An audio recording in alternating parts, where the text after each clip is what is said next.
Dans le box des accusés, ils sont trois. Mohamed Attir, Abdessamad Azmi et Zakaria Benaïssa doivent répondre du meurtre de Sidi Lerbi et Zour Bahiri.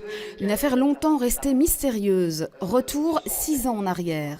Le 28 septembre 2007, des restes humains sont découverts par un promeneur au parc d'Uden à Forêt. 2 cuisses et un morceau de bassin. À côté, 2 feuilles de papier avec les mots « Watashi wa Kira des », je suis Kira en japonais. Il y a aussi des grains de riz et un dessin tracé sur le sol.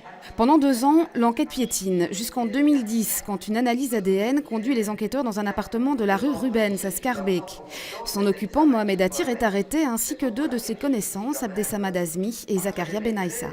Ce dernier nie sa participation, mais Attir et Azmi vont rapidement avouer avoir tué Sidi Lerbi et Zour Bahiri, un Français rencontré récemment par Attir et qui logeait chez lui temporairement.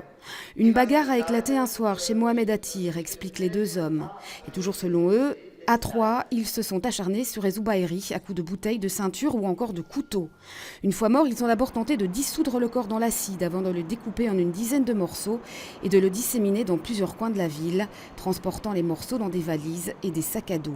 Fascinés par l'univers du manga, ils ont eu alors l'idée de la mise en scène macabre, directement inspirée de leur héros favori, Kira. Au niveau de la culpabilité, comme je viens de le dire, il y a une reconnaissance, il n'y a aucune contestation.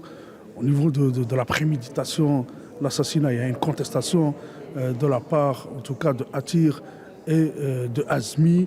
La plaidoirie sur la peine, elle va être vraiment très très importante. Au terme d'un procès qui devrait durer 2 semaines, les jurés devront répondre à 2 questions.